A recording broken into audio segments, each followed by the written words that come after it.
Kembali lagi dengan saya dan salam buat rekan-rekan. Di sini saya akan bacakan makalah dari kelompok kami 10B yang berjudul ISP atau Internet Service Provider, yang dimana ini untuk memenuhi tugas mata kuliah komputer. Ya, sebelumnya kata pengantar, puji syukur panjatkan kehadirat Allah SWT yang telah memberikan kami karunia, nikmat dan kesehatan sehingga kami dapat menyelesaikan makalah ini dan terus-menerus dapat menimba ilmu di Sekolah Tinggi Ilmu Administrasi Amuntai. Makalah ini merupakan sebuah tugas dari dosen mata kuliah komputer. Adapun tujuan penulisan makalah ini adalah menambah wawasan dan pengetahuan pada mata kuliah yang sedang dipelajari, agar kami dapat semua menjadi mahasiswa yang berguna bagi agama, bangsa, dan negara.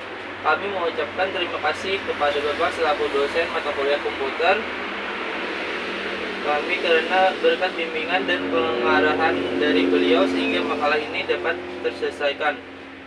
Besar harapan kami semua agar para pembaca dapat memberikan saran dan kritik untuk presentasi ini sebagai perbaikan di masa mendatang.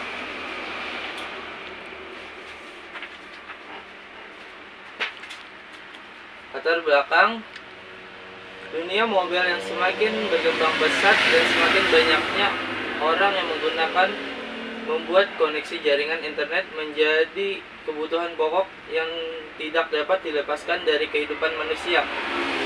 Dengan adanya koneksi jaringan internet membuat orang semakin lebih mobil berkoneksi dengan orang lain tanpa terhalang ruang dan waktu. Banyak dari kita yang menggunakan internet hanya untuk sekedar untuk mencari informasi. Akan tetapi dalam perkembangannya internet sudah bisa digunakan untuk menjadi media transaksi untuk melakukan bisnis. Bagi mereka yang berbisnis dengan menggunakan transaksi internet pasti tidak akan menggunakan hanya satu Internet Service Provider atau ISP untuk transaksi bisnisnya. Bagi mereka yang berbisnis dengan menggunakan transaksi internet pasti akan lebih daripada satu ISP. Apa yang akan terjadi jika salah satu Internet Service Provider mengalami down? Pastinya akan mengalami kerugian yang disebabkan oleh gagalnya transaksi. Selain itu, bagi mereka yang baru memulai usaha dan belum mempunyai dana untuk berlangganan ISP, banyak yang memanfaatkan modem GSM sebagai sumber internetnya dengan tambahan alat berupa mikrotik sebagai salah satu alternatif jika belum mampu berlangganan ISP. Dengan demikian, usaha akan tetap berjalan, akan tetapi juga mempunyai masalah yang sama dengan jika kita koneksi ke ISP, yaitu jika salah satu koneksi mengalami down, maka akan terganggu proses transaksi bisnisnya. Oleh karena itu dibuatlah perancangan failover dua Internet Service Provider ISP. Satu dari Internet Service Provider ISP mengalami down. Dengan demikian koneksi internet akan terjaga karena adanya pengalihan jalur koneksi Internet Service Provider ISP yang satunya. Bahasan: ISP singkatan dari Internet Service Provider atau penyelenggara layanan internet. ISP juga kerap dikenal sebagai Internet Access Provider atau IAP, atau secara singkat bisa disebut dengan provider. Dari nama ISP tersendiri, secara kasar bisa dipahami bahwa mereka merupakan lembaga atau institusi yang beroperasi untuk menyediakan layanan internet. Setiap kali berhasil terhubung ke internet, berarti ada jasa ISP di sana. ISP adalah sebuah perusahaan yang menyediakan layanan koneksi internet ke pengguna individu maupun korporat atau bisnis. Tidak hanya itu, ISP juga menyediakan jasa pemeliharaan infrastruktur internet untuk bisa menghubungkan perangkat komputer, ponsel, laptop, dan internet. Diperlukan peralatan jaringan telekomunikasi dan root khusus. Karena sebagian besar pengguna tidak memiliki akses ke peralatan semacam itu, sebab itu hadirlah ISP. Biasanya ISP adalah perusahaan telepon seluler atau perusahaan kabel yang menawarkan layanan internet berlangganan. Pengguna bisa menyewa akses jaringan internet dengan berlangganan ke ESP untuk bisa mengakses ESP. Pengguna memerlukan perangkat tambahan seperti modem atau router yang perangkat tambahannya dipinjamkan oleh ESP. Apabila pengguna telah melakukan registrasi untuk berlangganan akses layanan internet darinya, selain pengertian ESP, ada pula beberapa fungsi ESP. ESP Service Provider memiliki beberapa fungsi di dalamnya, yaitu meliputi 1. Menyediakan jasa layanan kepada masyarakat luas untuk bisa terhubung dengan jaringan internet. 2. Menghubungkan pelanggan internet ke gateway terdekat. 3. Menyediakan modem sebagai dial-up. 4. Menghubungkan pengguna ke layanan World Wide Web atau WWW. 5. Memungkinkan pengguna untuk saling bertukar surat elektronik. 6. Memungkinkan pengguna untuk melakukan percakapan suara melalui jaringan internet. 7. Sebagai perantara untuk terhubung ke jaringan internet. 8. Dapat melakukan proteksi dari penyebaran virus dengan memberikan sistem antivirus kepada pengguna. Jenis-jenis ESP. Internet Service Provider pada dasarnya dapat dibagi menjadi beberapa jenis. Adapun jenis-jenis ESP yang meliputi 1. Dial-up connection. Adalah sebuah koneksi ke internet yang bersifat sementara. Maksudnya pengguna tidak bisa terhubung secara terus-menerus ke jaringan.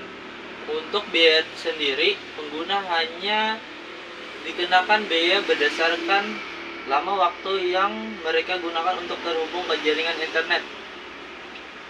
Untuk melakukan dial-up connection, kita bisa menggunakan modem untuk sarananya. Langkahnya cukup mudah. Siapkan laptop, kemudian pasang modem dan install aplikasi yang ada di dalam modem tersebut, lalu konfigurasi terhadap modem tersebut. 2. Dedicated communication. Ada sebuah koneksi ke internet yang bersifat tetap, artinya pengguna dapat terhubung ke jaringan internet selama 24 jam, biasanya selama 1 bulan. Dedicated communication biasanya digunakan oleh sebuah perusahaan untuk memenuhi kebutuhan karyawannya yang membutuhkan banyak komputer. Sistem dedicated communication termasuk jangkauan yang mahal. Untuk itu, ESP memberikan pilihan batasan jumlah kepada pengguna, berapa yang boleh diupload atau didownload. ESP sangat bermacam-macam dan setiap ESP tidak selalu memiliki servis yang sama. Maka dari itu penting untuk memperhatikan sebelum berlangganan Internet Service Provider. ESP ini berasal dari perusahaan yaitu PT Telkom Indonesia. ESP ini lebih dikenal dengan singkatnya yaitu ASTINet atau penggunanya memang untuk skala besar. 3. DSL atau Digital Subscriber Line, yang merupakan jenis koneksi internet yang dihasilkan ESP dari sambungan telepon rumah dengan menggunakan jaringan broadband yang kecepatannya di atas layanan dial-up berkisar 200 kbps hingga 8 mbps. Perlu diketahui, jaringan broadband dapat mengirimkan koneksi internet dengan menggunakan sambungan kabel tembaga atau fiber optik. Jaringan broadband juga dapat mengirimkan koneksi internet secara nirkabel yang biasa digunakan untuk jaringan seluler. Jaringan kabel tersebut biasanya digunakan untuk menghubungkan internet dari jaringan broadband ke perangkat penghantar koneksi internet seperti modem atau router.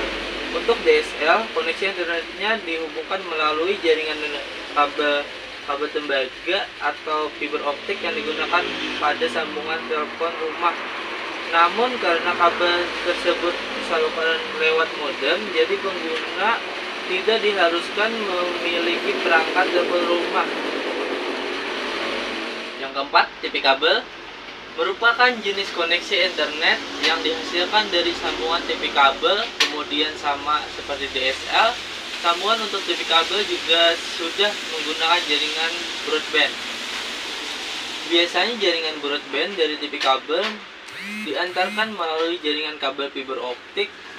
Kemudian kabel tersebut disambungkan ke modem atau router untuk menyebarkan koneksi internet di perangkat. Koneksi internet dari semua TV kabel lebih stabil dibandingkan dengan DSL yang menggunakan kabel tembaga. Kecepatan koneksi internet dari sambungan TV kabel bisa lebih dari 8 Mbps. Kemudian pengguna juga tidak perlu memiliki TV kabel untuk bisa menikmati koneksi internet asal berada di lokasi yang terjangkau sambungan dari TV kabel. Pengguna dapat menggunakan jenis koneksi ini untuk mengakses internet. Yang kelima, koneksi satelit. Selain itu ada jenis ESP yang menggunakan satelit komunikasi luar angkasa dengan jaringan broadband untuk menyediakan internet. Untuk bisa menangkap jaringan broadband dari koneksi satelit, pengguna memerlukan parabola. Setelah itu parabola akan menyebarkan koneksi internet ke beberapa perangkat. Jangkauan koneksi internet dari bisa lebih luas dari jaringan nirkabel. Penggunaan koneksi satelit untuk mengakses internet di Indonesia masih jarang ditemui. Yang keenam, jaringan internet seluler seperti 4G atau 5G merupakan jenis koneksi internet yang biasa digunakan pada ponsel. Jenis ESP ini menghasilkan koneksi internet melalui jaringan seluler dengan terhubung melalui koneksi internet. Untuk bisa mengakses koneksi internet dari jaringan 4G atau 5G, pengguna harus memiliki paket data internet yang disediakan oleh ESP. Dengan paket data tersebut, pengguna tidak membutuhkan sambungan kabel untuk mengakses internet. Jadi ada beragam jenis ESP berdasarkan layanan koneksi internetnya yang dapat dimanfaatkan untuk mengakses internet. Namun layanan ESP tersebut tidak dapat langsung digunakan mengakses internet tanpa registrasi langganan. Contoh ESP, langganan akses internet lewat ESP bisa dapat menghubungi langsung pihak perusahaan dan membayarkan sejumlah biaya yang dibutuhkan. Berikut contoh ESP di Indonesia berdasarkan data dari APJI, Asosiasi Penyelenggara Jasa Internet Indonesia.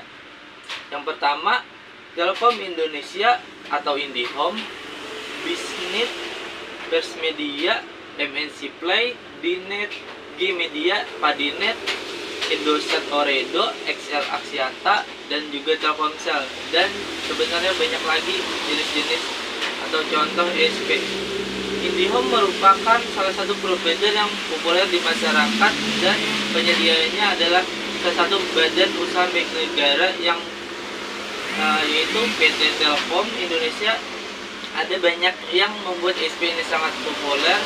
Salah satu alasannya adalah koneksinya yang cepat dan juga stabil.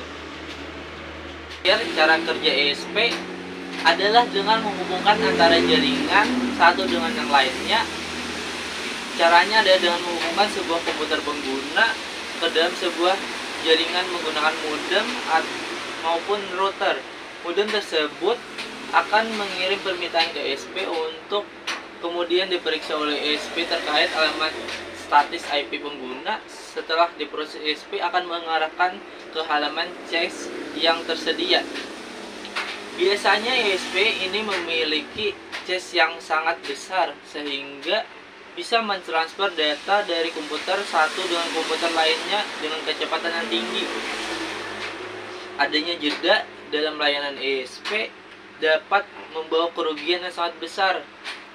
Contohnya adalah ketidaknyamanan kepada para konsumen, dan bila sistem tidak segera ditangani akan membuat jaringan semakin macet bahkan down. Tentu hal ini tidak diinginkan oleh penyedia jasa internet.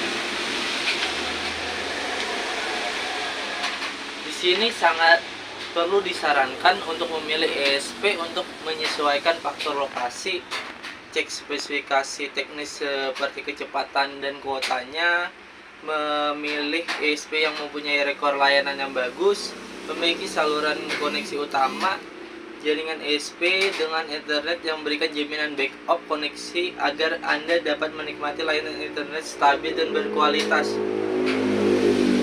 Berizin resmi memiliki SLA atau Service Level Agreement agar dapat menjadikan patokan tinggi rendahnya layanan yang didapat saat berlangganan nantinya, mekanisme komplain dan restitusi. Ya, sekian penjelasan dari saya. Terima kasih sebelumnya. Next.